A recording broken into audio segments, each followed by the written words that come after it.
വർത്താനൊക്കെ വളരെ മോശമായിട്ട് കുഞ്ഞാലിക്കുട്ടി ഈ കേസിൽ പ്രതിയാക്കാൻ പറ്റില്ല എന്ന് പറഞ്ഞ് സുപ്രീം കോടതി സീൽ ചെയ്ത ഒരു കേസ്. അതുകൊണ്ടാണ് ഇവർ രൂപം മാറ്റി കൊടുത്തത്. നിങ്ങൾ മനസ്സിലാക്കണം. റജീനയുടെ പേരിൽ നേരത്തെ കൊടുത്ത കേസ് പിന്നീട് ഒരു കോടതിയിൽ കൊടുക്കാൻ പാടില്ലെന്ന് സുപ്രീം കോടതി സീൽ ചെയ്തത് കൊണ്ട് കേസിന്റെ രൂപവും ഭാവവും മാറ്റി വേറെ കൊടുത്തതാണ്. പക്ഷെ എന്നാലും അതിൽ ടി കെ കുഞ്ഞാലിക്കുട്ടിയുടെ പേരുണ്ടെങ്കിൽ കോടതി അത് അംഗീകരിക്കൂല. എനിക്ക് ഉറപ്പാണ് ഉണ്ടാവില്ല. 2 ദിവസം കഴിഞ്ഞാൽ അത് മാഞ്ഞു പോകും. പിന്നെന്താന്ന് വെച്ചാൽ ഇങ്ങനെ ഉണ്ടാക്കാം. ആദ്യത്തെ കേസ് മാഞ്ഞു പോയെന്ന് കണ്ടപ്പോൾ ഇന്നലെ വേറെ കേസ് ഇറക്കി. ഇന്നലെ ഇപ്പൊ വിഷയം മാറിയല്ലോ. ഇന്നലെ ചാനൽ ഉണ്ടെങ്കിൽ ആരെങ്കിലും ഇന്നലെ ഉച്ചക്ക് ഞാൻ ക്യാമ്പസിൽ ബഹുമാനപ്പെട്ട മുനീറിന്റെ പ്രസംഗം കേൾക്കുമ്പോ ഈ ചാനൽ വേറൊരു വാർത്തയാണ് കൊടുക്കണം. എന്താ ചാനൽ കൊടുക്കുന്നത്? കോതമംഗലം കേസിലെ കുഞ്ഞാലിക്കുട്ടിന്റെ തെളിവാണ്. കോഴിക്കോട് നിന്ന് വിട്ട് ഇപ്പൊ കോതമംഗലത്ത് എത്തിയാണ്. ഇനി കോതമംഗലം കേസിന് തെളിവില്ലെങ്കിലോ പിന്നെ കുറച്ചപ്പുറത്ത് വേറെ ഏതെങ്കിലും ഉണ്ടോ നോക്കും. അതേത് വരെ നിങ്ങൾ അടുത്ത തെരഞ്ഞെടുപ്പിന്റെ തീയതി വരെ ഇത് നടക്കും. തെരഞ്ഞെടുപ്പ് കഴിഞ്ഞാൽ പിന്നെ അത് പൂരപ്പറമ്പിലെ ചായപ്പീടിയാണ്. കാരണം എന്താ, ലൈസൻസ് ഇല്ല, കുളിച്ചങ്ങ് പോകും. അതുവരെ അങ്ങനെ പോകും. നമ്മൾ ആരും ഒരു ബേജാറാണ്ട്. ഈ ഒരു കാര്യത്തിന് എനിക്ക് സന്തോഷമുള്ള എന്താ, ജനങ്ങളുടെ മനസ്സിൽ കുഞ്ഞാലിക്കുട്ടിക്ക് ഇത്രയും വലിയ അംഗീകാരം കിട്ടിയ ഒരു കാലഘട്ടം ഇതിനു മുമ്പുണ്ടായിട്ടില്ല. കുഞ്ഞാലിക്കുട്ടി വരുന്നു എന്ന് പറഞ്ഞാൽ ആളുകൾ ഓടിക്കൂടെ. ഇപ്പൊ നമുക്ക് നോട്ടീസ് ഒന്നും വേണ്ട, വെറുതെ ഒരു അനൗൺസ്മെന്റ് വണ്ടി നടന്നാൽ മതി. ടി കെ കുഞ്ഞാലിക്കുട്ടി ഒതുക്കുങ്ങൾ ആള് താനെ വരും. കാരണം എന്താ പറയുക, അയാളോട് മനസ്സിന് അല്ലാഹു തആല ജനങ്ങളുടെ മനസ്സ് അയാളിനെ ഏൽപ്പിച്ചിട്ടുണ്ട്. ഒരു വല്ലാത്ത മാറ്റം. ഞാനിപ്പോ 2-3 ഉദാഹരണം പറയാം. ഒന്ന്, ഈ കഴിഞ്ഞ ഉമ്മൻചാണ്ടിയുടെ നേതൃത്വത്തിലുള്ള 7 നിയമസഭാ സമ്മേളനങ്ങൾ മാറ്റിവെച്ചത്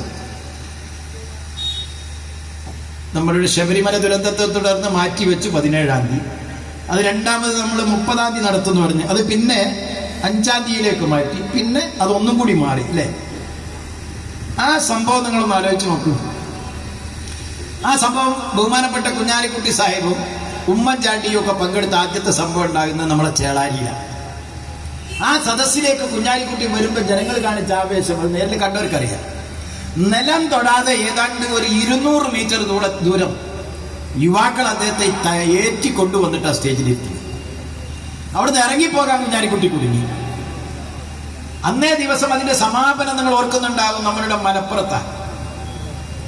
രാത്രി 11 മണി സമയത്ത് ഇതിനേക്കാളും എത്രയോ ഇരട്ടി ആളുകൾ അവിടെ കാത്തു നിൽക്കുക.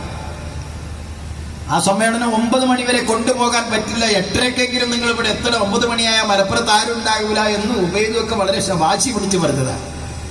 പക്ഷെ ഉമ്മൻചാണ്ടി വരുന്നത് 10:30 മണി കഴിഞ്ഞിട്ടാണ്. 10,000 കാത്തു നിൽക്കുന്നു. അപ്പൊ ഉമ്മൻചാണ്ടി പറഞ്ഞു, കുഞ്ഞാലിക്കുട്ടി നിങ്ങൾ തന്നെ പറഞ്ഞു ഇവിടെ ആളുണ്ടാവില്ല. അപ്പോ കുഞ്ഞാലിക്കുട്ടിയുടെ അടുത്ത് ആളുണ്ട്. ലൈഫ് ബോയ് എവിടെ ഉണ്ടോ അവിടെ ആരോഗ്യമുണ്ട് എന്ന് പറഞ്ഞതുപോലെ കുഞ്ഞാലിക്കുട്ടി എവിടെ ഉണ്ടോ അവിടെ ആളുകളുണ്ട്. അത് ഉണ്ടാക്കി തന്നത് ഇടതുപക്ഷത്തിന്റെ ഈ തോന്നിയാസം പറിച്ചില്ല.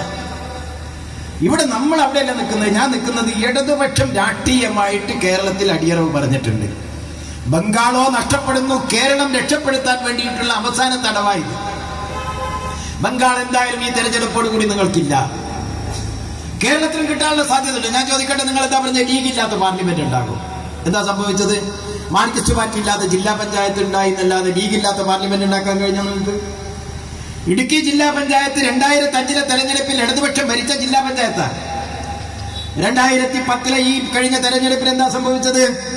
16 ഡിവിഷനുള്ള ഇടുക്കി ജില്ലാ പഞ്ചായത്തിൽ ഒന്നുപോലും മാർക്സിസ്റ്റ് പാർട്ടിക്ക് കിട്ടിയില്ല. മാർക്സിസ്റ്റ് കമ്മ്യൂണിസ്റ്റ് പാർട്ടിയുടെ ഒരു മെമ്പറും ഇല്ലാത്ത ഒരു ജില്ലാ പഞ്ചായത്ത് കേരളത്തിലുണ്ടായി. 59 ഗ്രാമപഞ്ചായത്തിൽ കമ്മ്യൂണിസ്റ്റ് മാർക്സിസ്റ്റ് പാർട്ടിക്ക് മെമ്പർമാരില്ല. നിങ്ങളറിയോ? മലപ്പുറം ജില്ലയിലെ 3 ബ്ലോക്ക് പഞ്ചായത്തിൽ മെമ്പർമാരില്ല. ഇടതുപക്ഷത്തിന് മെമ്പർമാരില്ലാത്ത 3 ബ്ലോക്ക് പഞ്ചായത്തിന്റെ ഇവിടെ. നമ്മളെ സംബന്ധിച്ചിടത്തോളം നമ്മൾ എത്ര വലിയ വളർച്ച വളർന്നത്. 2 പാർലമെന്റ് സീറ്റ് കേരളത്തിൽ നേടി, തമിഴ്നാട്ടിൽ 1 നേടി. 3 ആളുകൾ ജയിച്ച് ഡൽഹിയിൽ ചെന്നപ്പം ആദ്യം റെയിൽവേ വകുപ്പ് മന്ത്രിയും പിന്നീട് വിദേശകാര്യ വകുപ്പ് മന്ത്രിയുമായ അഹമ്മദ് സാഹിബ് തന്നെ